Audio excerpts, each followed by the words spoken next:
प्याज के भाव में लगातार मंदी बनी हुई है। प्याज के भाव में गिरावट बनने के बाद से किसानों ने इसके खिलाफ आंदोलन भी किया है, पर इसका कोई भी असर मंडियों पर फिलहाल देखने को नहीं मिल रही है।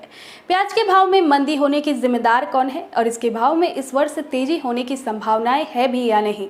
नमस्कार, मैं हूं शिवांगी। आज है 22 मई और आज हम लोग इसी बात पर चर्चा करने वाले हैं। कोई भी खेती किसान अपने पूरे मन, लगन और मेहनत के साथ करती है, पर जब उस फसल की कटाई का समय आए और इस तरीके का भाव देखने को मिले तो काफ़ी हताशा होती है। आज भी किसान गर्मी, ठंडी और बारिश में दिन रात खेतों में काम करते हैं। फसल सूख ना जाए इसके लिए पैसे खर्च करके उन फसलों के लिए पानी का इंतजाम करते हैं। किसानों को हर जगह अपनी परीक्षा देनी होती है। अधिक धूप हो जाए तो नुकसान, अधिक बारिश हो जाए तो भी नुकसान, सूखा पड़ जाए इसमें भी नुकसान।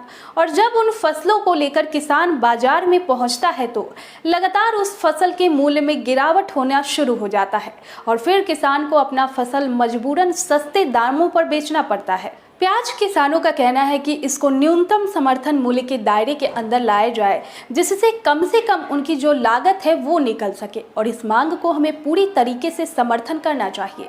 सरकारी एजेंसी नाफेड भी किसानों के साथ आंख मिचौली का खेल खेल रही है, जिससे किसानों के बीच नाफेड के प्रति बहुत गुस्सा भी है। इस बार रकबा जितना हुआ है उसके अनुसार उत्पादन में कमी देखने को मिली है।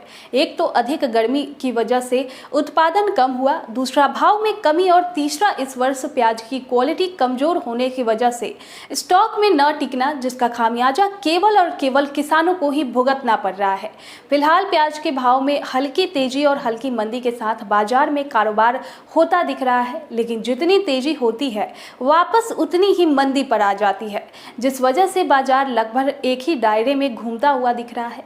मंडियों में प्याज की आवक सामान आ रही है, मतलब कि किसान बस अपनी जरूरत के हिसाब से ही खेतों में पड़े प्याज को निकाल रहे हैं और अगले 10 से 15 दिनों तक मंडियों में इसी तरीके की क्वालिटी और आवक दिख सकती है। हालांकि मॉनसून आने से पहले एक बार आवक में बढ़ोतरी देखने को मिलेगी, क्योंकि बारिश आने से पहले किसान स्टॉक में रखने के अलावा जो प्याज बच जाती है उसको बेच देते हैं, और जब बारिश होगी तो इस भाव पर कोई भी अपने स्टॉक में रखे प्याज को बेचना नहीं चाहेगा, जिससे सप्लाई कम हो सकती है और डिमांड तो सामान्य ही रहेगी, पर इसके भाव को सपोर्ट मिल सकता है। इस वर्ष निर्यात मांग भी काफी ज्यादा ढीला पड़ा हुआ है, जिस वजह से सुपर क्वालिटी की वाली स्टॉकिट्स के द्वारा ही ज्यादातर किया जा रहा है।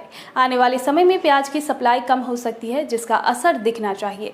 प्याज के भाव की बात करें तो पिछले हफ्ते मंडी बंद होने तक नासिक की मंडियों में सुपर क्वालिटी 1000 से लेकर 1300 तक बिकती हुई नजर आई। वहीं मीडियम क्वालिटी 600 से लेकर 900 तक नीलाम किया जा रहा और हल्की क्वालिटी की प्याज 200 से 500 तक।